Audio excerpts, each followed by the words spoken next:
Sir आपका परिचय बताएं। सर्वप्रथम भारत माता के चरणों में सशक्त नमन। मैं ग्राम पंचायत डूंगरमाली से सरपंच मनोज लिया।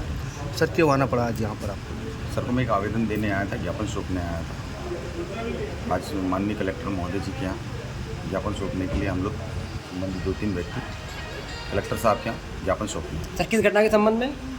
हमारे यहाँ 19 तारीख को लगभग 3 बजे करीबन एक घटना घटी थी कि कुछ रजेगांव चौकी के पुलिस वाले सिविल ड्रेस पे बिना सूचित की रामपल्ली थाने को हमारे घर पे आ गए थे बिना वारंट के, और उन्होंने हमारे घर की जांच की, हमारे साथ बदतमीजी की, और बदतमीजी करने के बाद उन्होंने हमारे पे आरोप लगाया कि उनकी गाड़ी पे जो बैठा हुआ व्यक्ति है उसके पास गांजा पकड़ाया है, और उनका कहना ये है कि यह व्यक्ति आपका नाम ले रहा है। यह व्यक्ति में यह गांजा मैंने मनोज लिल्हारे के पास से खरीद करके ले गया है। तो हमने उनसे कहा कि चलो भाई ठीक है, जो व्यक्ति आपके पास बैठा हुआ है, जो व्यक्ति है, आप उनसे हमें मिलाइए, उनसे बात कराइए। तो उन्होंने बहुत बदतमीजी की हमारे साथ। उसके बाद भी हम उस व्यक्ति के पास तक पहुंच गए जो उनकी गाड़ी में बैठा हुआ था, जो शासकीय गाड़ी थी थाने की। तो जाकर के हमने उससे मुलाकात करी, और उनसे जब हमने बात करने के बाद उस व्यक्ति ने, जब तक कि वहाँ पे हमारे ग्राम के आजू बाजू के लोग भी एकत्र हो गए, साथ में मीडिया के जो हमारे भाई लोग हैं वो भी आ गए थे। सभी मीडिया के बंधु लोगों ने उनसे खुद क्वेश्चन किया कि भाई साहब आप ये बताइए मनोज लिल्हारे को जानते हैं क्या? तो उन्होंने मीडिया के माध्यम से सभी लोगों को बताया कि मैं मनोज लिल्हारे को कहीं से कहीं तक ना जानता हूँ, ना पहचानता हूँ, और मनोज लिल्हारे से मेरा कोई संबंध नहीं है। और साथ ही वो जो आरक्षक उनके साथ में आए हुए थे उनका भी उन लोगों से भी बात करी, तो उन्होंने भी बताया कि बोलिए हम इनको लेकर के आ गए हैं, और मनोज लिल्हारे के घर हम गए और जाकर के हमने जांच करी। उनके पास कोई आधार नहीं था जांच करने का, ना तो उनके पास किसी वरिष्ठ अधिकारी का कोई लेटर था, और न किसी वरिष्ठ अधिकारी को वो सूचित करके आए थे। और जिसको लेकर के आए थे उस व्यक्ति को स्वयं को मालूम नहीं था कि हम लेकर के इसको जा कहाँ रहे हैं। उस व्यक्ति ने स्वयं होकर के, संजय जगने नाम का जो व्यक्ति, उसने अपने से होकर के बताया कि भैया मुझे जानबूझ करके यहाँ लेकर के आया, और मनोज लिल्हारे के साथ मेरे कहीं से कहीं तक कोई संबंध नहीं है।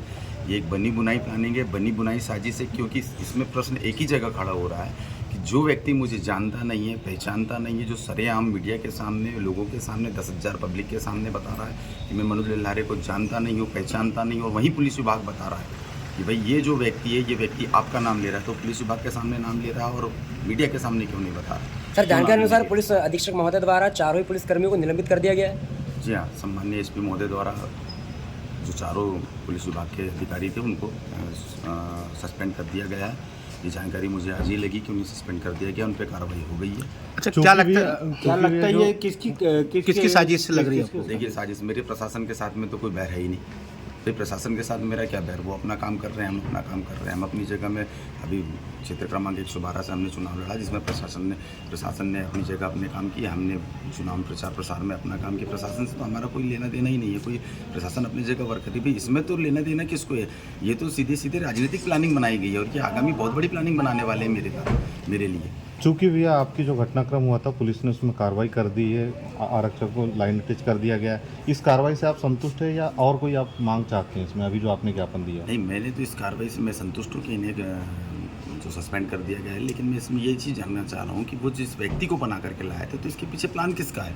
तो इसकी भी जानकारी ली जाए कि भाई इसके पीछे किसी ने तो प्लानिंग की होगी ना। भाई बिना प्लानिंग के तो काम हुआ नहीं है। तो प्लानिंग किसकी है, ये अंजाम दे रहा कौन है, प्लानिंग कर कौन रहा है? आने वाले समय में ऐसी कई प्लानिंगें हो सकती है। वैसे तो मुझे जान का भी खतरा है, ये तो मुझे जान से भी मार सकते हैं चलते फिरते। कब तक मैं 100-200 लोगों को लेकर के घूमता रहूँगा भाई अपने साथ? कहीं ना कहीं तो अकेले जाऊँगा। ये हो सकता है कि इनकी राजनीतिक प्लानिंग हो, बड़ा षड्यंत्र हो, आने वाले समय में ये कोई बढ़िया घटना को अंजाम दे दें मेरे लिए। किसी पे शंका डाउट है आपको? शंका डाउट का सवाल ही पैदा नहीं होता इसमें। शंका डाउट तो सीधा ही दिख रहा है कि मैंने चुनाव मैदान में था, चुनाव मैदान में रहने के बाद मुझे किससे खतरा है, किससे नुकसान है, कौन मेरे साथ खिलाफ खड़ा हो सकता है? ये सारी चीज़ें तो मीडिया आप खुद समझ रहे, खुद जान रहे, पूरी जनता बोल रही, जनता जान रही, मैं अपना बोल करके। चूँकि आप निर्दलीय प्रत्याशी थे और दो क्षेत्रीय पार्टी के प्रत्याशी थे, तो दोनों पे डाउट है या किसी अन्य? मैं कुछ नहीं बोल सकता इस विषय में। कौन है ये तो अभी पुलिस का मामला है, पुलिस इसको जांच करे, जांच करके उस व्यक्ति को सामने ला करके बताए उसको कि भैया आपका जो कृत्य है ये बहुत ज़्यादा गलत है और बहुत ज़्यादा गंदा कृत्य है। भाई आज ये बताइए, चुनाव लड़ने की जो बात है, तो चुनाव लड़ना अगर गलत हो तो पूरे जितने भी चुनाव मैदान में सभी गलत कर रहे हैं, चाहे वो भारतीय जनता पार्टी को, चाहे वो कांग्रेस पार्टी को, या किसी हाथी के। भाई सभी व्यक्ति गलत कर रहे हैं। ये प्रजातंत्र में चुनाव लड़ने का अधिकार है, जैसा मत देने का अधिकार होता है वैसा प्रजातंत्र में चुनाव लड़ने का भी अधिकार है। हमने चुनाव लड़के अपने अधिकार का उपयोग किया है। अब उससे गलती अगर उनको नुकसान हो रहा है तो वो देखें भाई, वो नुकसान होने वाले किसी। मैं इतना बार जानता हूँ कि इन लोगों को, जिसको भी मेरे कारण नुकसान हुआ है, वो एक बात को तो इस चीज़ को मीडिया के माध्यम से समझ ले कि भाई देख ले, अपने हिसाब में रहें, अपने हिसाब से काम करें। मैंने अपने अधिकार का उपयोग किया है, मेरे अधिकार के उपयोग करने में आप बीच में किसी प्रकार की कोई प्लानिंग दोबारा ना बना। ठीक थैंक यू। ठीक